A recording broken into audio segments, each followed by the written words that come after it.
Deontay Wilder's trainer and close personal friend Malik Scott says that people shouldn't write Anthony Joshua off against Tyson Fury, and they shouldn't be shocked if he ends up winning.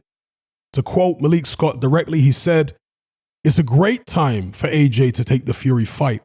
I believe AJ is in a mindset that he has something to prove. He wants to get back up on the horse.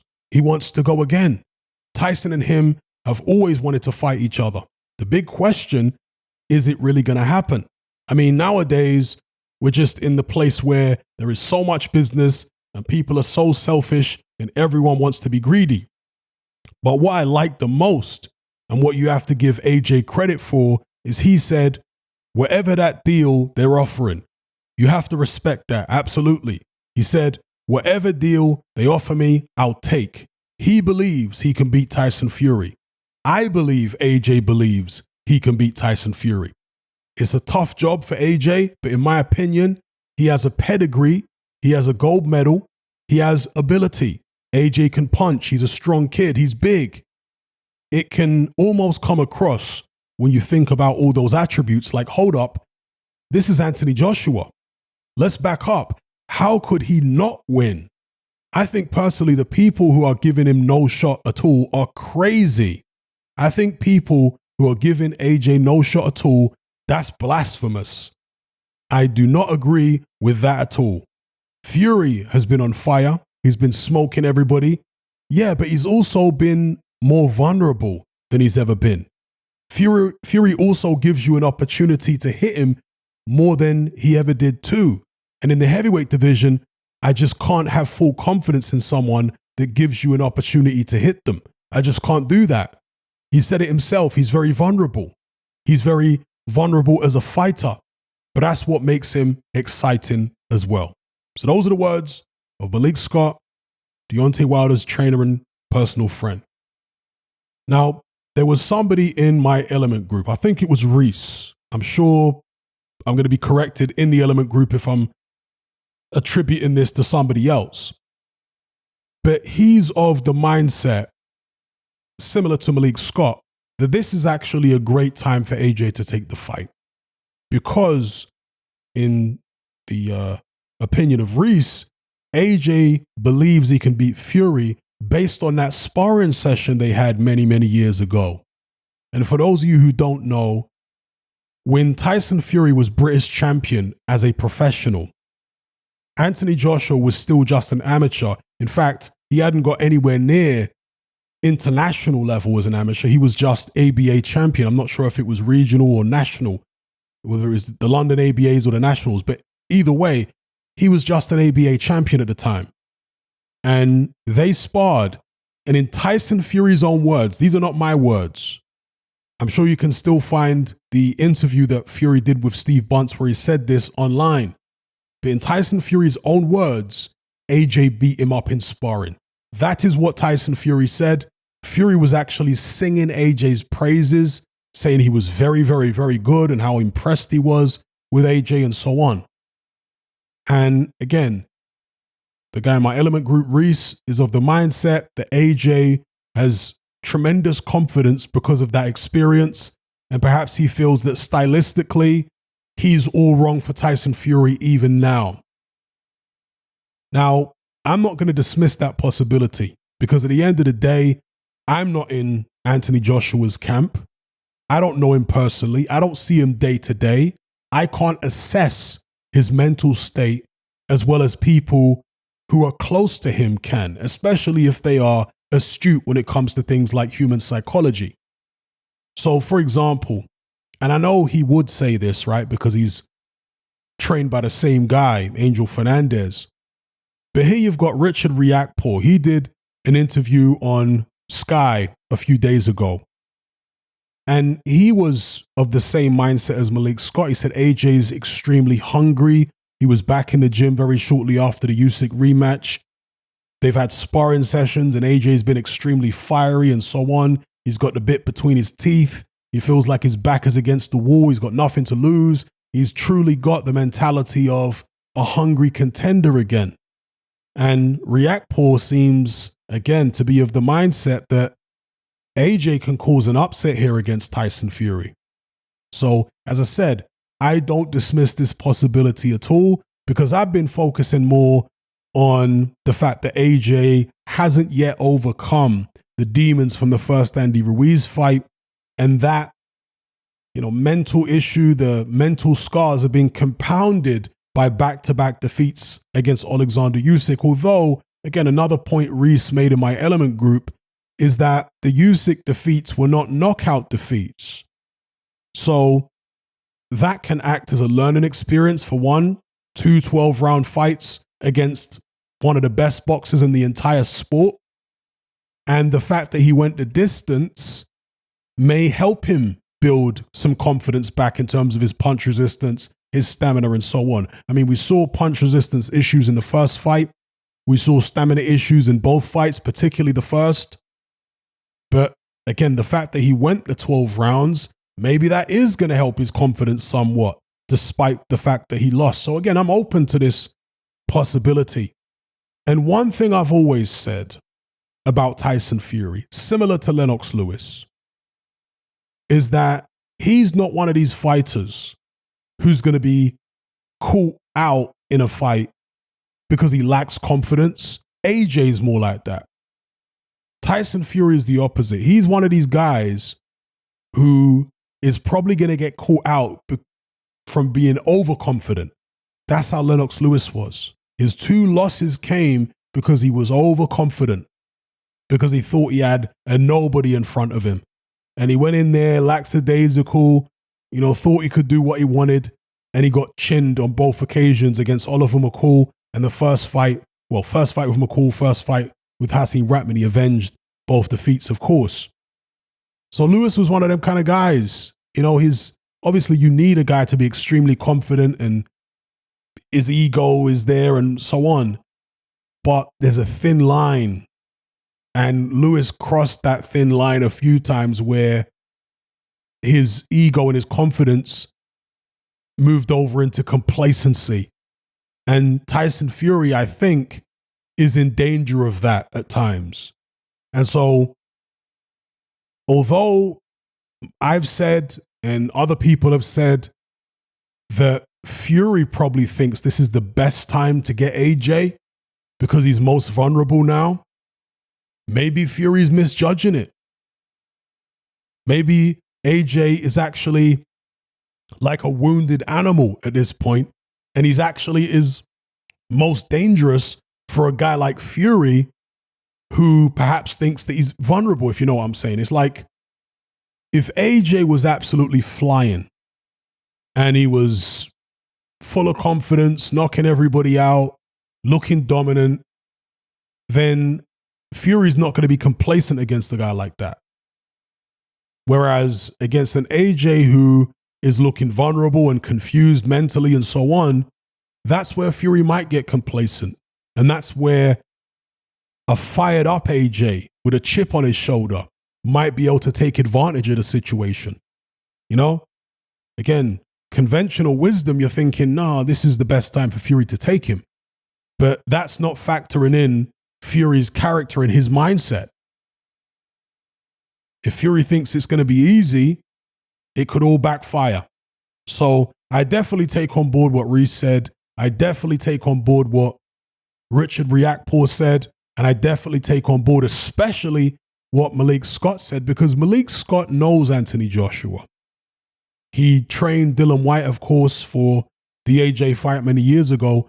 But he also knew AJ, I believe, from the Klitschko camp. So he knows something about what he's like. I guess he saw him spar Vladimir and so on and so forth. And he talked a lot about AJ after the Dylan White fight. In fact, he wanted to fight AJ at the time. And I remember him saying that he wants to get AJ now before AJ realizes how good he is. So Malik Scott seemed to think that AJ wasn't fully confident yet in his own ability at that time. And he felt like as soon as AJ realizes what he can do with his physical attributes, then he's going to be unstoppable. That's basically the gist of what Malik Scott said back then. So I think he's always been impressed by Anthony Joshua. And as I say, he's met the guy. I've never met him. He knows him. at least to some extent. He's been around him. I've never been around him. So, yeah, make of that what you will. Drop your comments in the comments below. And it is interesting that Malik Scott, who's Deontay Wilder's trainer and close friend, would be so complimentary of AJ, particularly against a guy like Tyson Fury, where his fighter, Deontay Wilder, dismisses AJ virtually every time he opens his mouth. And he says absurd things. I mean, the most ironic things, claiming that AJ is a manufactured fighter who's had everything laid out for him. Meanwhile, AJ fought Klitschko in his, 18th or 19th fight? Whereas Deontay Wilder fought absolute puddings and cream puffs and cans for his first, 30 fights? It's remarkable that Deontay Wilder can't see the irony in what he's saying, but there you go. And I've addressed to people who have said, oh, well, but Deontay was inexperienced as an amateur and he started boxing late. Yeah, so did AJ. What are you talking about? AJ and Wilder had a similar amount of amateur experience. I've already been over this in a previous video. Very similar amount of amateur experience. They were in the same tournaments, not at the same time. Deontay Wilder turned pro before AJ did, okay? But they were in the same tournament. Both went to the World Championships. Both went to the Olympics. AJ just did better and progressed further in the tournaments than Wilder did. Now, I know there's some contention about AJ in the Olympics because the Erislandy Savon fight, we can all see that he really lost that. But in the World Championships, he progressed to the finals legitimately. There was no funny business, no hometown cooking. That was in Afghanistan. That was in, where was it again? Was it Uzbekistan? No, Azerbaijan, excuse me. That was in Azerbaijan, that tournament, the World Championships that AJ was in, where he got to the final. So, yeah, they had a very similar amount of amateur experience, just that AJ did better in those international tournaments. That's why he had a couple more fights. I think it's only like 6 or 7 more fights than Wilder as an amateur. It's nothing. So, yeah, strange that Wilder can't see the irony, but, he's not a very bright man. Well, as far as what Malik Scott said regarding Tyson Fury looking vulnerable, absolutely. He didn't look vulnerable against Dillian Whyte. He boxed a very careful fight, an excellent fight. He totally diffused Dillian Whyte, frustrated him, got Whyte to switch up his whole game plan, or at least switch up his technique and tactics, and walked him onto that uppercut. Because Dillian Whyte was trying to walk Tyson Fury down behind the jab, but it just wasn't working. Dillian Whyte's feet aren't fast enough to keep up with Tyson Fury, and obviously he doesn't have as long a reach. He's got long arms, but not as long as Fury's. He's not as well coordinated. That stuff wasn't working. He was getting outboxed. He then switched to just putting his hands up and walking forward kind of squared up. And that's where Fury caught him with a beautiful uppercut. So Fury fought a perfect fight against Dillian Whyte. Against someone like Anthony Joshua, it is going to be a bit more complicated because Joshua will be able to jab with him. Joshua will be able to box at long range with him. Joshua has an arsenal of punches that he can deliver at long range that nobody else Tyson Fury has fought probably since Klitschko possesses. Dillian Whyte didn't possess the kind of lead left hook that AJ has. Deontay Wilder doesn't possess the lead left hook that AJ has. The inside shots as well. He's not as well coordinated, not as well balanced. And again, this is not about saying that AJ's better than Wilder or anything like that. It's just assessing the styles and the attributes. Styles make fights. It's just assessing the styles of and the attributes of these different fighters. It really is chess. It's not checkers. It's rock, paper, scissors boxing, particularly heavyweight boxing. So, yeah, Fury did look vulnerable, obviously, in the third Wilder fight. He was nowhere near as impressive in that fight as he was in the second fight. I said going into that fight that I didn't think Fury was as motivated for the third fight as he was for the second. And there were some people in the comments saying, oh, that's not true. Look how fired up he was at the press conference. And I said at the time, in those videos reacting to the press conference, that to me, Fury looks like he's acting. He doesn't look like he's actually fired up. It just looks like an act. to me, he looked far more intense going into the second fight.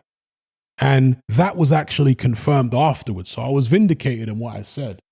That was confirmed afterwards by his trainer, Sugar Hill Stewart, who said that, yeah, Fury wasn't quite as focused for the third fight as he was for me. It was obvious just from the way his body looked, the intensity in his eyes, his body language, everything about him just seemed more intense going into the second fight. And he fought a better fight. Third time, you could say Wilder was a bit better. I mean, he was a bit better prepared for an early onslaught from Fury.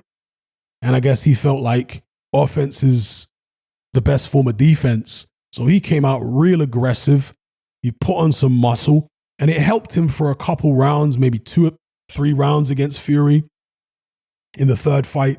But when you're carrying 10, 15, 20 pounds of muscle that your body isn't naturally designed to carry, and you're throwing all these big shots and you're trying to impose yourself physically, it's going to take it out of you. You're not going to have the same strength as somebody who's naturally that size, or you're not going to have the same stamina, should I say, as somebody who's naturally 238, 240 pounds. It's just not going to be there. You're going to gas quick when you're carrying too much muscle on your body, when you're only supposed to weigh, let's say, 225 max. So, yeah, I think that was a factor in terms of Wilder was more aggressive early on, and that made it difficult for Fury. But overall, I think that Fury was just more sloppy, wasn't as sharp, didn't appear to be in as good a shape, wasn't as focused. And again, perhaps that's because the second fight was so easy. Maybe he got a little complacent. Maybe he got a little bored. Fury's a guy who needs a challenge. When he's got a guy in front of him who he doesn't think is much of a challenge, sometimes he can sink down to their level. Is there a danger of that happening in the AJ fight if it goes ahead? The Fury will think, this guy's nothing, because that's what his team have been telling him for years. The only one who seems to think that AJ's dangerous in his team, based upon what they've said publicly, is Javon Sugar Hill. Yeah, or Sugar Hill Stewart, as he's renamed himself. I think he changed his name legally after his uncle Manny Stewart died. So he's the only one who seems to think AJ poses any threat at all. Everybody else, from Shane to his dad to Andy Lee to Isaac Lowe to everyone around him, seems to think it's an easy fight for Tyson Fury. And I always felt that was a bit problematic. You know, if I'm a Fury fan, I don't like his whole team telling him it's easy. I would prefer them to tell him, you know what, this guy's dangerous, you got to watch out. You know, I mean, some people could say that maybe it's just a psychological ploy by Team Fury to put doubts in AJ's mind. Do you know what I mean? All of them saying, it's easy, it's easy. Maybe it's a way of either convincing the public or convincing AJ that it's a mismatch, to try and get in his head. Who knows? Whatever the case is, give me your thoughts in the comment section below about what Malik Scott said and some of the points I touched on in this video. I'm out. If you're tired of the biased narratives and mass censorship on mainstream platforms, and you want to be part of a community of critical thinkers who love free speech just as much as you do, then come and join me on Patreon and access my weekly no-holds-barred, censorship-free podcast where we lift the lid on a wide variety of controversial topics. It's not mainstream friendly, it's not politically correct, but that's the whole point. We dare to stand as a beacon of reason against an army of insanity. Just head on over to my Patreon page and select the tier called Hatman Hot Topics. You'll gain access to a minimum of 2 hours of exclusive content every single week, including podcasts, videos, interviews, live stream Q&As, as well as my popular Confessions of a Nightclub Bouncer series. Not to mention a vast back catalog of hundreds of hours of previous episodes. You can listen via the Patreon app with the option to download in high-quality MP3. We've also got an Element group where you can come and chat and hang out with myself and other members. Unlike Discord, it has full end-to-end encryption, is decentralized, and it's 100% censorship-free. You can also send voice notes as well as much larger audio and video files than you can on Discord. So come and sign up on Patreon. There's no contract, there's no commitment. You can cancel at any time, and it's cheaper than a cup of coffee. So I'll see you over there. I'm out.